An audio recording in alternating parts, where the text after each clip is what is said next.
This video is sponsored by V-Guard. सबसे पहले अपने सहयोगी कुमार गौरव के पास आपको ले चलता हूं, जो कि बीजेपी की बीट कवर करते हैं, बीजेपी को कवर करते आए हैं बरसों से। आज कुमार गौरव के पास शायद कोई खबर हो, वैसे तो रिपोर्टर्स को कोई खबर मिलती नहीं है कि कौन बीजेपी के अंदर क्या चल रहा है, सरकार में क्या चल रहा है। अक्सर हम लोग अटकलें लगाते रह जाते हैं। कुमार गौरव, आपके पास कोई खबर है क्या? सीएम की रेस में कौन आगे?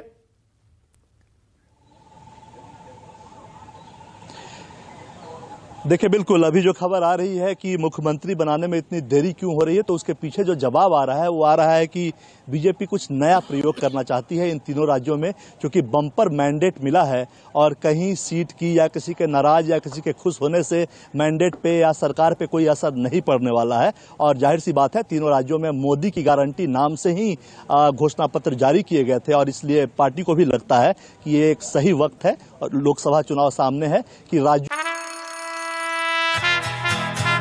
La la la la la la la la la la la।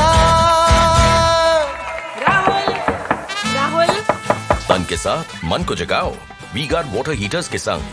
V-Guard में बदलाव की कहानी जो है वो लिखी जाए, वो भी गुजरात की तर्ज पर हो, ऊपर से नीचे तक सबको बदल दिया जाए, ज्यादातर लोग नए हों।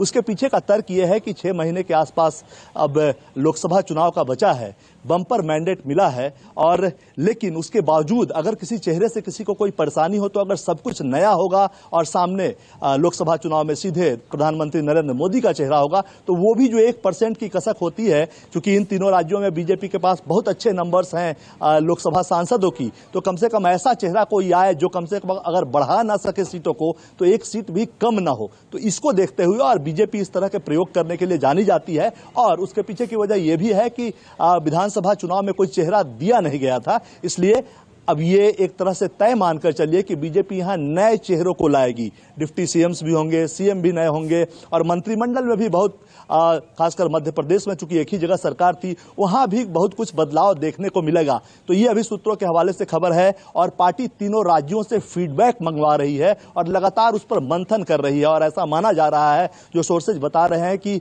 अगर पुराने चेहरों पर दांव खेलना होता तो इतनी देरी नहीं होती। चूंकि नया चेहरा देना है, सारा पॉलिटिकल और सोशल जो गणित होता है राजनीतिक, वो बैठाना है, क्षेत्रीय और जातीय समीकरण बैठाना है, इसलिए थोड़ा वक्त लग रहा है। और शनिवार रविवार तक आप देखेंगे कि कम से कम 3 राज्यों में आपको बहुत संभव है कि नए चेहरे कमान संभालते हुए नजर आएंगे। उनकी टीम में भी ज्यादातर नए चेहरे नजर आएंगे। आज जो 10 सांसदों ने 21 सांसदों को बीजेपी ने टिकट दिया था, 12 सांसद विधानसभा का चुनाव जीतने में सफल रहे, 10 सांसदों ने आज इस्तीफा दे दिया है। कल बालकनाथ और रेणुका सिंह भी चूंकि शहर से बाहर है, वो आएंगी तो वो इस्तीफा दे देंगे। तो इन 12 को भी आप एक तरह से समझ सकते हैं कि ये भी मुख्यमंत्री पद के दावेदारों में इनका भी नाम हो सकता है, या जो विधायक नहीं है सांसद है, इनके अलावा उसमें से भी कोई दावेदार हो सकता है राज्य का। तो गुणागणित बैठाया जा रहा है। 1 से 2 दिनों के अंदर आप देखेंगे कि पर्यवेक्षक नियुक्त कर दिए जाएंगे, और शनिवार रविवार तक चेहरे भी साफ हो जाएंगे, और शपथ ग्रहण समारोह भी मेरे ख्याल से तीनों राज्यों में कंप्लीट हो जाएगा। बीजेपी पूरी प्रयोग करेगी, चूंकि